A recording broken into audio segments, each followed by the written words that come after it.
You should not sell your home.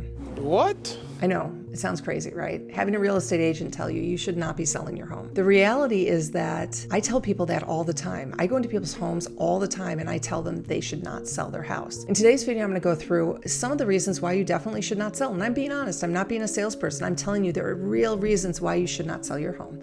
So let's go ahead and get into it. As I said, I go into a lot of people's homes that never end up selling, and I talk to them and kind of talk through the situation about kind of the things that could be a real issue when they go to sell their home. I was in a home, I guess this was about a year ago, and it was beautiful, beautiful, gorgeous home. It was huge. It was exactly what people were looking for, specifically in the location that I lived in. It was a hot commodity, and they thought, well, maybe they could downsize into something else. And as I talked it through with them, their reasons for wanting to sell really were because the market was so hot, and they thought that they could cash out. But the thing is the home was gorgeous. It was beautiful. And they had this wonderful lifestyle. And I really thought, are you going to really change this lifestyle over some dollars? Because, they were a little bit older and they had a wonderful life. The issue was that there was no place for them to move to that was going to give them the quality of life that they were used to living in. Now, absolutely, some people cash out because the market's high and they know they can cash out. And that's great. But if you have no place to go to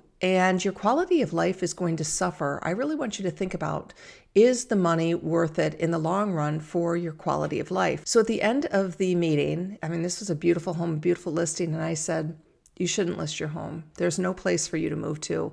You're not going to have the quality of life. You've made this home exactly what you want it to be. The landscaping, the furniture, everything inside of it. And I knew their future would be filled with stress if they moved, and anxiety, and it wouldn't be as nice of a living environment that they had been in. And they had worked very hard in their lives. They achieved this home, this status. So there was no reason for them to downsize, to sacrifice the quality that they were used to living in. So let me break this down for you. I know your home is your family's life, just like it was with these other people. It's more than just a location. It's where you've raised your family, you've had memories there, and you have a wonderful life there. So any decision that you make in order to sell is definitely going to be emotional. So if you're feeling like you are rushing this decision emotionally, it's probably not a good time to sell. If you are going through a major life event, especially the death of a spouse or retirement or empty nest where your kids have left, and you're just feeling really emotional, it's probably not a really good time to sell. Now, that doesn't mean that it's not a good time to prepare, to think about it, but to make a decision where, your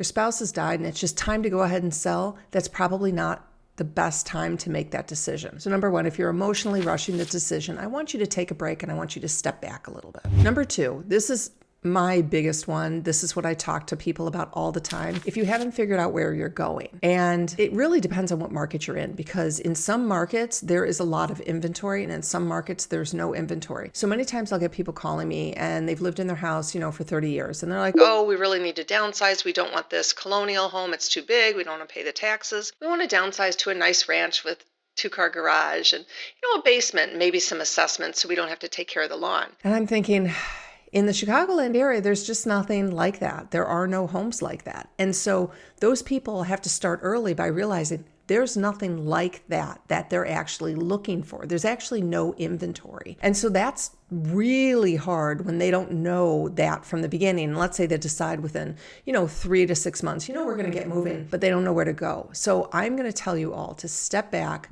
and make sure you know where you are going. Now, if you have no idea where you're going, you're just watching this video for the first time, this is where you need to start doing your education. So definitely download my Seller's Playbook, which has kind of start to finish on everything you need to get your home ready. In addition, it's also about the planning and when you should start, how to hire an agent, when you have an agent in, and all of that. So it's really important. And the other thing you can do is join my Facebook group. So that's where you can jump in and we kind of collaborate and talk, and I can help you personally. But if you do not know where you are going to go, that is kind of the biggest issue that I see with most people out there who are thinking about selling, who maybe are in a home that they've been in for 20 to 30 years. So definitely you got to figure out where you're going to go. Number three, maybe you haven't run the numbers. Yeah, this is a big one, especially in this market right now with high interest rates, because you may be sitting on a 2 or 3% interest rate, and if you downsize, it may not be any cheaper. So you may be spending more money when you move into a home that's actually smaller. Also, if you're looking for a newer home, you are going to lose that space. Now, I talked to to a lot of people who are downsized. And what I want you to think about is something really, really important, is that when you're in like a 2-story colonial, your bedroom is on the second floor, most likely. When you are on a ranch, that bedroom is on the first floor. And when you had this 2-story home that was maybe 3,000 square feet,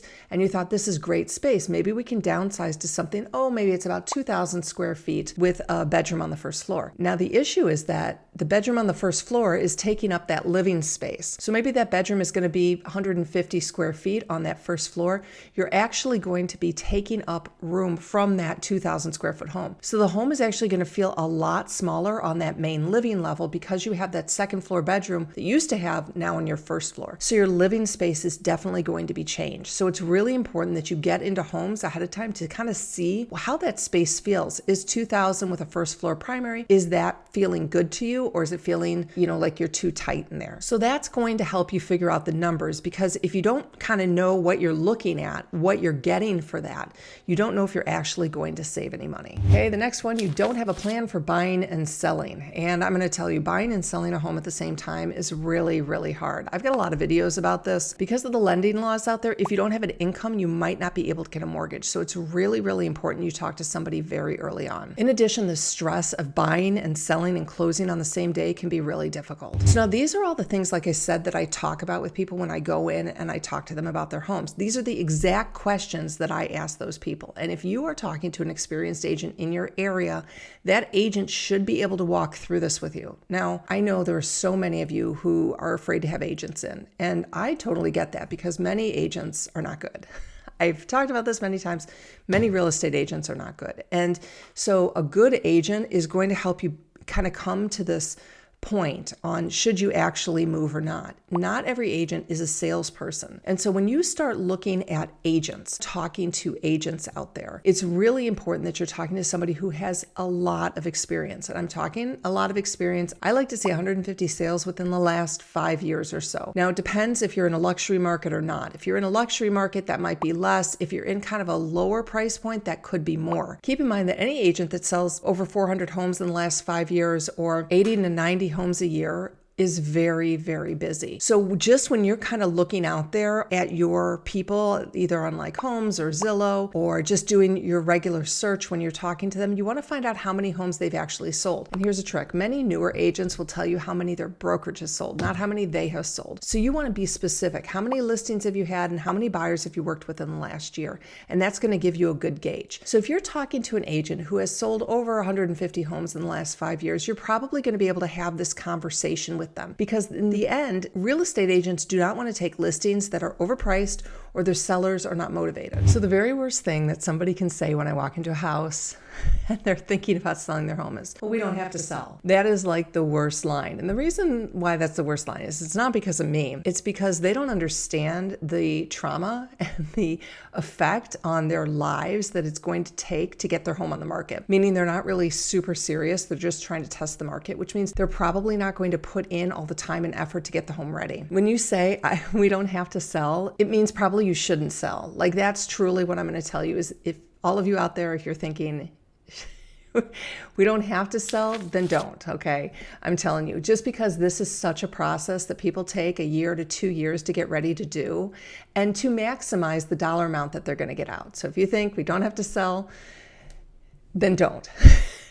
Really, truly. So I know that there are so many of you out there who would love to have an agent come in and just kind of have this conversation with you. And they will. There are agents out there who will do it. And those are the agents who are most experienced. Now, the reality is that there are so many agents out there who do this part-time and who really don't have business selling real estate. Like they should not be selling real estate. And the barrier to entry is very, very low in our industry. And so when you get an agent in there who is not as experienced, somebody who's like desperate for money, they're broke, they really need the listing, they're not going to be able to have this conversation with you. They're not going to be able to tell you, no, you really shouldn't sell, because they are counting on you to sell. And these are the agents who come in and they recommend that you spend $20,000 on painting and landscaping, when in reality, You don't need to. And so they don't understand the significance. They don't understand that their consultative advice can cost their sellers tens, if not hundreds of thousands of dollars. And so part of the reason for this channel is to make sure that I'm educating you guys so you can at least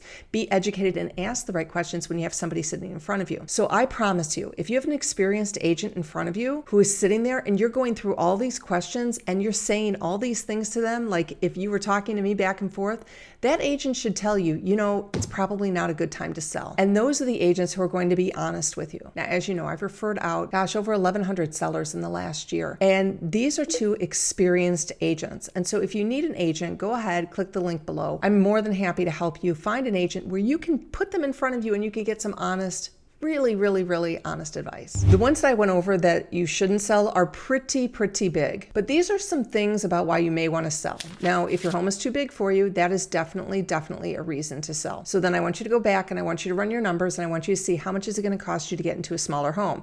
And make sure is it going to be less? And is the home actually going to be smaller? Because I've talked about both of these now. You need to start doing your education. If you think you can't keep up with your maintenance, I really think it's probably time to figure out how to get your home sold. And the reason is because the biggest thing that will cost you the most amount of money is any deferred maintenance that you have in your home. And so if you're not keeping up with that on a weekly, monthly basis, you can't do that right before you go to sell. So I want you to think about it. Is it better to get out now because you don't have the ability to actually do the work right now and keep up with the house? Definitely a reason to think about selling. You want a simpler life. Maybe you want to be around your grandkids and maybe you're thinking, gosh, if we move, we're going to be losing all this money on our house. The market is not good.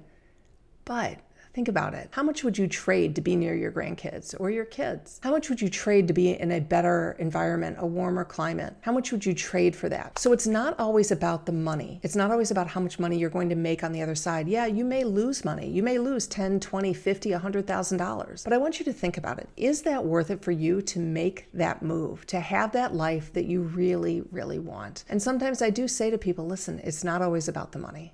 It's about your life. Okay, now also another reason why you may want to move if the market is in your favor. And again, you know where you're going to go. Because I will tell you, the market is kind of all over the place right now, and it's really hard to say where it's going to be in the next year. I will tell you right now, I'm only predicting about 3 months out on where the market I think is going to be in my local markets. And that's just because things are so volatile now, we just don't know. And so let's say your property taxes are continuing to go up and prices are high. It might be a good time for you to sell. I'm speaking to all of you, especially out there in Illinois, in the Chicagoland area, because those property taxes are going up and up and up, and now it is a very good time to sell, specifically in the Chicagoland area. Multiple offers, high prices. If you're thinking about getting out and you know where you're going to go, now might be the time. Okay, now just a couple of last thoughts that, if you've gone through this and now you're thinking either we have to move or we don't want to move. I want you to start thinking about maybe you need to reconfigure your home. Maybe you need to think about renting a home, selling your home and renting. I know these are not ideal options, but I want you to be honest with yourselves about what your future really looks like. And I don't want you just to kind of hide and say, oh, we'll deal with this next year. If this is sort of on your agenda, it's really time to start your education now, which is why I do this channel. I mean, I have people who are watching my channel who are 5 years out, 10 years out from selling their home, and they just want to be educated for when they do go to sell. So I want to make sure you're subscribing to the channel, because this is not only going to help you right now at this moment, it's going to help you years over year so that you can make your home profitable. You can make sure that you're getting enough money when you're going to sell and you can sell it stress-free. You guys know I'm always here for you. I've got a lot of free resources. I want you to reach out, join my Facebook group, make sure you download my Seller's Playbook, and don't forget to subscribe.